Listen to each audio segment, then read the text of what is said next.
Thank you, Chairman. Good morning, Commissioner. A couple of questions for you. Number one, in the letter that I saw, letter exchange between you and Senator Baker, you had indicated to Senator Baker that you were granted police authority here in Pennsylvania. Now, as such, Commissioner, are you as Commissioner an actual member of Pennsylvania State Police? That means the same as a trooper that's working for the Pennsylvania State Police, or are you a civilian member of the Pennsylvania State Police, Commissioner? Again, this was a question that was presented by Senator Baker, and I did respond to her in a letter sort of explaining the issue. And I just think it should be clearly understood that no trooper in the state police is certified through MOPEC. That means regardless of whether the commissioner came through the agency or is from outside the agency, they've never been certified through MOPEC. And they haven't been for a reason. MOPEC certification is for municipal police officers only and doesn't pertain to the state police. The state police certification comes through the administrative code, and the administrative code specifically says that the commissioner of the state police is a member of the organization. It gives the commissioner, no matter whether he came through the ranks or from the outside, the exact same powers of any trooper within the organization, including arrest powers and including the authority to carry the gun. If you have a legal opinion from your chief counsel, if you could share that with Senator McElhaney and Senator Brewster, I'd appreciate that. You opened the door on this one, and that I understand that, and I'm very familiar with the code, and I know other troopers are trained, and you're right. I mean, when I had Skip back to get it, Municipal Police Officer Training Center there, and Skip back, Sergeant Buckley was in charge at that time. But because you're a trooper now, is there any training that you should or have to undergo as a trooper?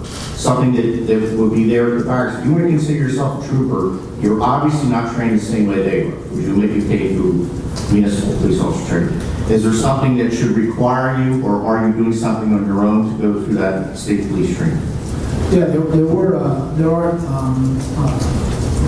other sort of yearly training that state police officers go through, and there are sort of specific trainings that they're asked to do, whether it's CPR and first aid, which I completed, arrest, handcuffing tactics. Understood, and that's typical of police training. Did you take any of the tests that the Pennsylvania State Police took, or any psychological batteries that the Pennsylvania State Police took? I did not. Okay.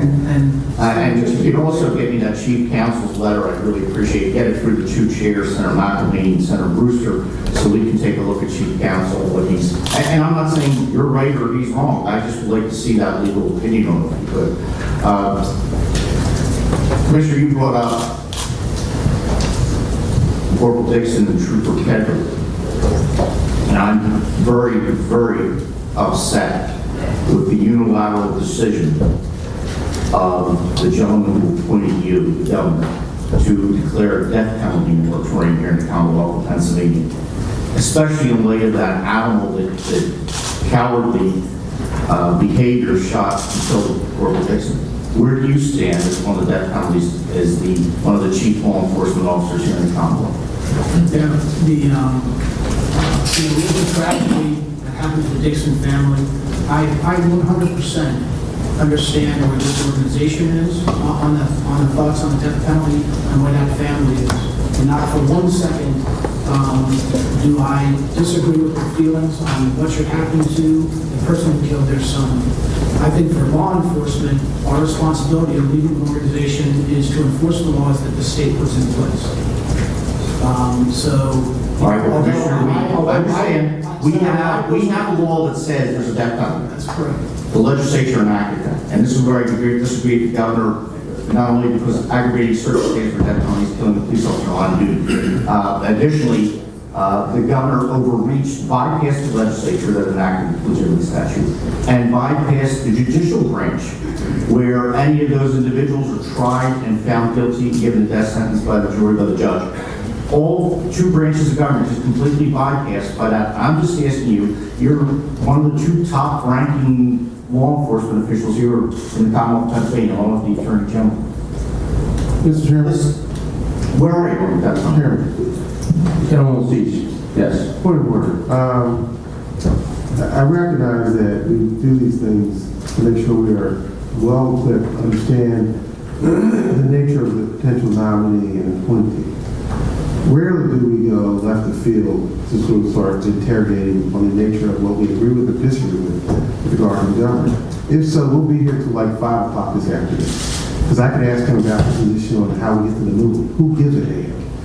He had a job to do, and I would appreciate the member fact that all of us here, and we may get to a point where we disagree, that's fine, but let us not use this as a platform to sort of politicize this to campaign against the government's position on a variety of issues that we may agree with or disagree with. I'd like this to be targeted as possible on issues that we either lose disappointment on or not. That's all. Thank you, Senator. I think the gentleman is correct.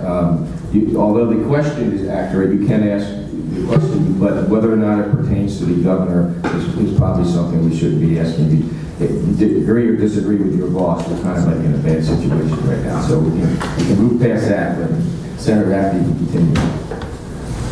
So where are you in the death penalty? Regardless of what anything happened in the central office. Absolutely. That's my position ahead of the state police. The death penalty is on the books. I support the death penalty. If the death penalty is removed, then the state police the responsibility of the state police in any one of these cases is the investigative part of the case.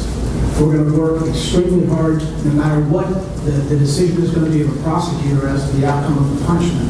Our responsibility is to do the most thorough, complete investigation possible and turn that over to a district attorney. It's a district attorney's decision to determine what the punishment is going to be.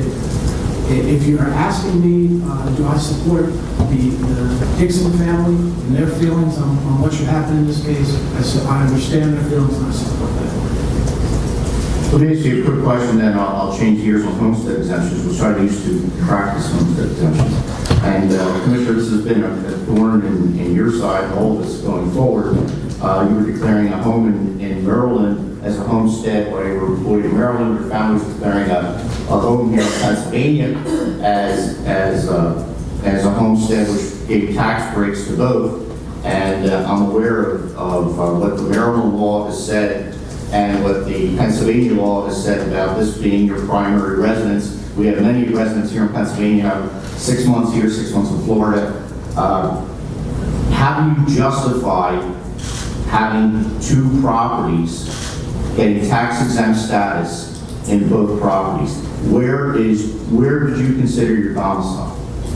Yeah, Senator, my wife has lived and worked and owned a house here in Pennsylvania from before we were married. I lived and worked in Maryland. My residence was in Maryland. Hers was here.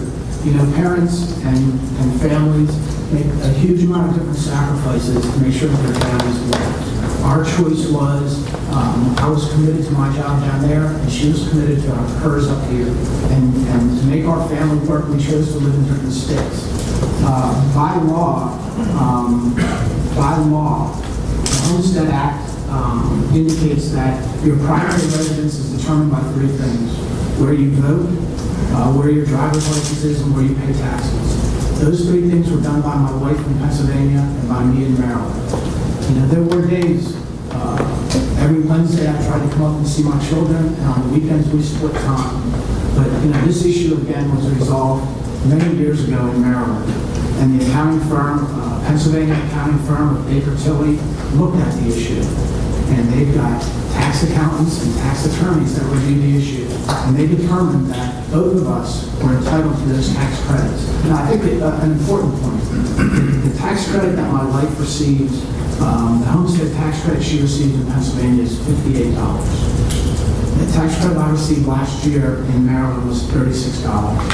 I don't think, with the other property taxes and everything that it takes to own a property, I don't think for 1 minute our feeling was that this tax credit was benefiting us. Taking my family out for dinner would cost me more money. I think that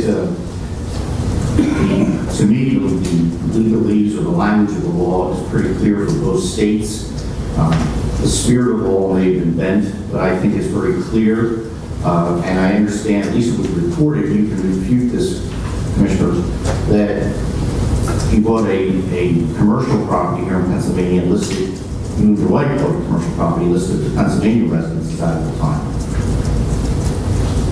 My wife has a business property that she owns. That's correct. That'll be it for you, Madam Chair. Further questions?